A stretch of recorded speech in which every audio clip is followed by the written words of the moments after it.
उन्होंने कर्तव्य बोध का आपको संदेश दिया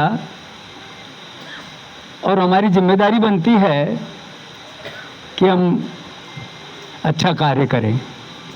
मैं इस अवसर पर आमंत्रित करता हूं सोनलनाथ योगी को भी आए अपनी बात कहें।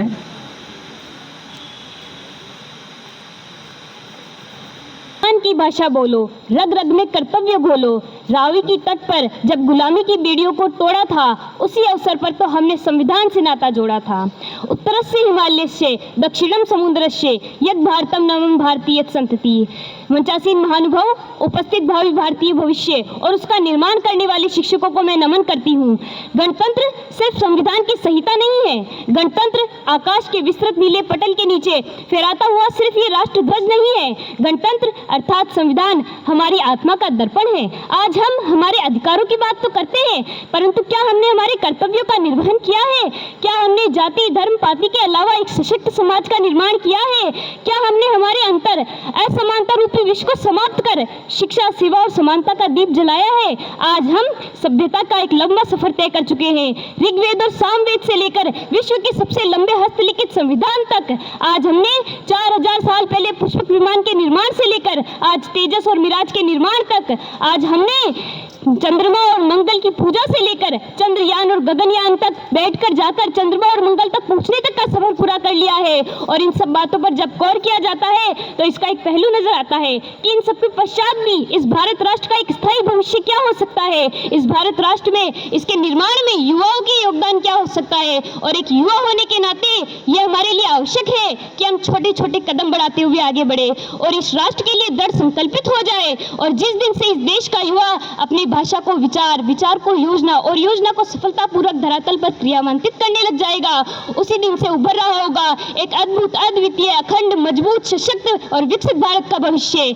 आज हम क्रिकेट, हॉकी, फुटबॉल खेले तो भारत के लिए खेले। यदि मनु भाकर नारी सशक्तिकरण का उदाहरण देते हुए स्वर्ण पदक जीते तो भारत के लिए जीते। यदि भारत का गांव का युवा आगे आए और डी गुकेश की तरह विश्व विजेता बने तो भारत के लिए बने। साहित्य में रचनाएं इस प्रकार लिखी जाए कि साहित्य का नोबेल सिर्फ भारत को प्राप्त हो। और यदि हम शिष्टाचार को अपनाएं तो इस प्रकार अपनाएं कि विश्व में सबसे पहले भारत का नाम आए। परंतु इन सब के लिए पर्यावरण संरक्षण के साथ अतिथि देवो भव की भावनाओं को जागृत करते हुए अपने कर्तव्यों का निर्वहन करने की आवश्यकता है। और इसी के साथ सिंह की गर्जना की भांति नेतृत्व क्षमता विकसित करने की आवश्यकता है। तो आओ मिलकर आगाज करते हैं, जो चल रहा है उसे छोड़कर नई शुरुआत करते हैं। आजादी की लड़ाई तो लड़ ली हमने, आओ राष्ट्र हित में कुछ बात करते हैं। परंतु आज का युवा जब श्रेष्ठ भारत, समृद्ध भारत की कल्पना को छोड़कर पाश्चात्य संस्कृति का पालन करता है तो उस संदर्भ में मैं आपके समक्ष एक छोटी सी पंक्ति प्रस्तुत करना चाहती हूँ कि पश्चिम की आंधियों ने फिर से उड़ाई धूल, कि पश्चिम की आंधियों ने फिर से उड़ाई धूल। भूल चूक हुई तो परिवेश कहाँ जाएगा। संस्कृतियों की खान मानते रहे हैं लोग, बोलो ये देश कहाँ जाएगा। मिट छल दंभ द्वेष क्लेश कहाँ जाएगा। लोग गणतंत्र को तमाशा मानने लगे तो आप ही बताइए कि देश कहाँ जाएगा। हिमाद्री तुंग श्रृंग से प्रभुत्व शुद्ध भारती, स्वयं प्रभु समुज्वला स्वतंत्रता पुकारती। प्रशस्त कीर्त पुत्र हो, बढ़े चलो बढ़े चलो वीर तुम बढ़े चलो। और जब भी इस प्रकार की पंक्तियां गाई जाती है तो मन में एक विकसित भारत की कल्पना उठती है। परंतु मैं आपके समक्ष एक कविता प्रस्तुत करना चाहती हूँ जिसके अंदर कल्पना से परे जाकर एक वास्तविक और सशक्त आर्यव्रत का निर्माण है। हे ईश्वर मालिक है दाता, हे ईश्वर मालिक है दाता, हे जगत गुरु है दीन बंधु है परमेश्वर है भगवन है दया सिंधु। सच्चिदानंद घट घटवासी है करुण अवतार है शक्ति नंद। हे प्रभु है भगवन सभ्यता यशस्वी हो जाए, मानवता का फैले प्रकाश।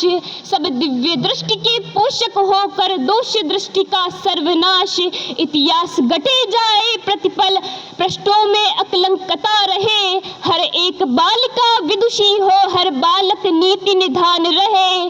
फहराए तिरंगा अंबर तक माँ कौधा का बलिदान रहे।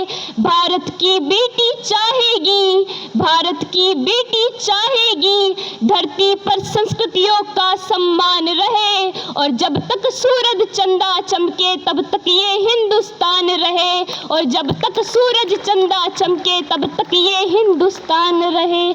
सुपनीता होकर मनोवृत्ति उत्तुंग शिखर स्पर्श करे, सुपनीता होकर मनोवृत्ति उत्तुंग शिखर स्पर्श करे, गुण श्रेष्ठ प्रफुल्लित हो इतने सम्यक हो क्रांति विमर्श करे, उत्कुल्ल रहे हर एक व्यक्ति पर परम सरलता बनी रहे, शब्दों की अपनी गरिमा हो अविराम तरलता बनी रहे, अविराम तरलता बनी रहे, भारत माता का पूजा हो अर्पित तन मन धन अर्पण रहे, और जब तक सूरज चंदा होए भारत हिंदुस्तान रहे। अंत में मैं आपके समक्ष एक छोटी सी पंक्ति प्रस्तुत करना चाहती हूँ कि ये भारत, ये हिंदुस्तान, इसमें बदलाव किस प्रकार आएगा कि क्षितिज तक शौर्य गूंजेगा, स्वयं दिनमान बदलेगा, क्षितिज तक शौर्य गूंजेगा, स्वयं दिनमान बदलेगा, उतारो भारती की आरती सम्मान बदलेगा,